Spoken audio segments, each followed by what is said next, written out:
જય સ્વામિનારાયણ, જય શ્રી કૃષ્ણ. અલ્પાવાણિયા ચેનલમાં તમારું હાર્દિક સ્વાગત છે. તો આજે આપણે બનાવીશું જીરા ખારી.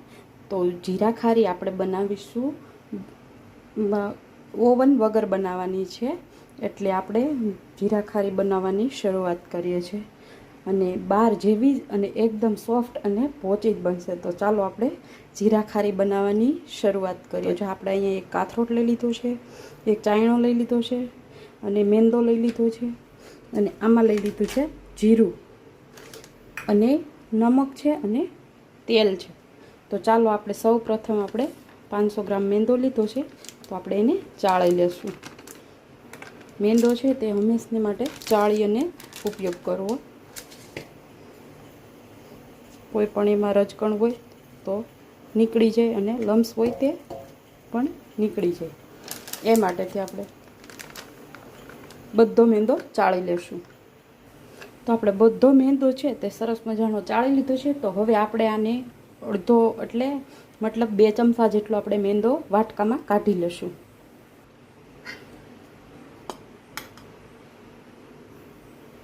કેમ કે આનું આપણે પડ માટે ઘોળ બનાવવાનું છે, તે આગળ વિડીયોમાં બતાવીશ, પણ આપણે પહેલાં ખારીની પ્રોસેસ ચાલુ રાખીએ.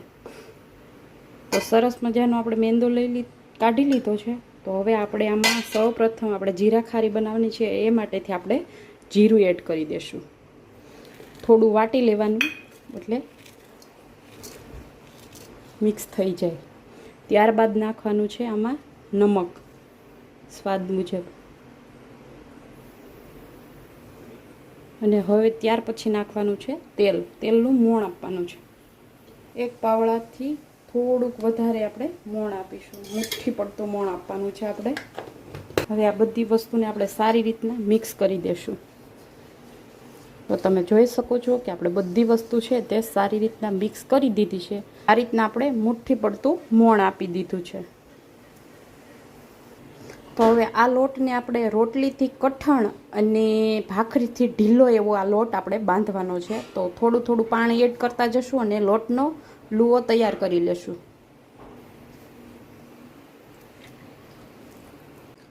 તો આપણો લોટ છે તે સરસ મજાનો બંધાય, અને જો આપણી કૂણ આવી ગઈ છે, 15 મિનિટ રેસ્ટ આપી દીધો તો એટલે. તો હવે આપણે આનું મિશ્રણ રોટલી ઉપર લગાવવાનું આપણે ઘોળ તૈયાર મિશ્રણ તૈયાર કરી લેશું. તો જો આપણે અહીંયા 1 કપ મેંદો લઈ લીધો છે, 1 ચમચો મોટો ચમચો મેંદો લઈ લીધો છે. એમાં હવે આપણે 2 પાવડા જેટલું તેલ એડ કરીશું, અને સારી રીતનું મિશ્રણ તૈયાર કરીશું.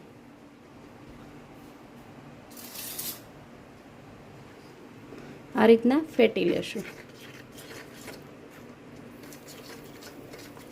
તો તમે જોઈ શકો છો કે આપણે ખારી ઉપર લગાવવાનું મિશ્રણ પણ એકદમ સરસ મજાનું લીસું અને સોફ્ટ તૈયાર કરી લીધું છે. ખારીની રોટલી વણવાની શરૂઆત કરીશું. તો આપણે રોટલી વણવાની શરૂઆત કરી દીધી છે. તો જો આ રીતના આપણે રોટલી વણવાની શરૂઆત કરી દીધી છે.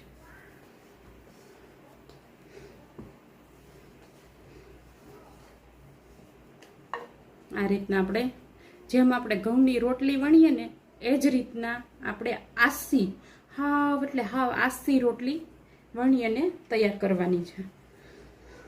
આ રીતના આપણે બધી રોટલી વણી લેશું. જો આ રીતના આપણે પતલી નહીં અને જાડી નહીં એવી આસી રોટલી આપણે વણી લીધી છે. તો આપણે બધી રોટલી છે તે આ રીતના આપણે વણી લેશું ફટાફટ. આપણે સરસ મજાની બધી પૂરી વણી લીધી છે. તો હવે આપણે આ રોટલીની ઉપર બેટર છે તે લગાવી અને આપણે એના પડ બનાવીશું. તો જો આ રીતના આપણે આસુ લગાવી દેશું બેટર. તો જો આમાં લગાવી દીધું છે, અને એની ઉપર આપણે બીજી રોટલી પાથરી દેશું. તો આપણે 4 રોટલીના પડ કરી દીધા છે, અને હવે આપણે આને રોલ વાળી લેશું. એકદમ આપણે કઠણ રોલ વાળી લેશું, અને આ રીતના ગોળ ગોળ વણી લેશું.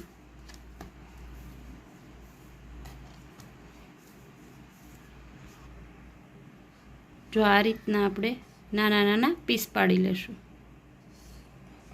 જો આ આપણે બધા પીસ કરી લીધા છે અને હવે આપણે આને આમ ખારીનો શેપ આપી દેશું, ચોરસ. જો આ રીતના આપણે આમ ખારીનો શેપ આપી દેશું. તેલ ગરમ થઈ ગયું છે તો હવે આપણે બધા ફ્રાય કરી લેશું ધીમા ગેસે. બધી એકદમ બિસ્કિટ ટાઈપ થઈ ગઈ છે. તો આ બધી ખારી છે તેના હાથે ધીમા ધીમા હાથે ઉપર આવતી જશે, જેમ અંદરથી બફાતી જશે તેમ ફૂલતી જશે અને એના હાથથી આપોઆપ ઉપર આવતી જશે. તો હજી આને આપણે ગોલ્ડન કલરની થવા દેશું. તો આપણી ખારી છે ને એકદમ ગોલ્ડન બ્રાઉન કલરની થઈ ગઈ છે અને હવે આપણે આને કાઢી લેશું. અને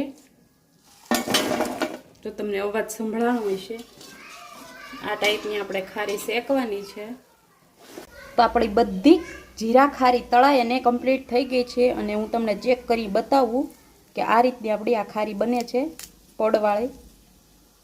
આ રીતની આપણે પડવાળી ખારી બને છે. અને એકવાર ચોક્કસથી ઘરે ચોક્કસથી ટ્રાય કરજો અને તમને આ રેસીપી કેવી લાગે છે તે કોમેન્ટ બોક્સમાં કહેજો. તો ફરી મળીશું એક નવી રેસીપી સાથે. ત્યાં સુધી આવજો. Bye bye. જય સ્વામિનારાયણ. જય શ્રી કૃષ્ણ.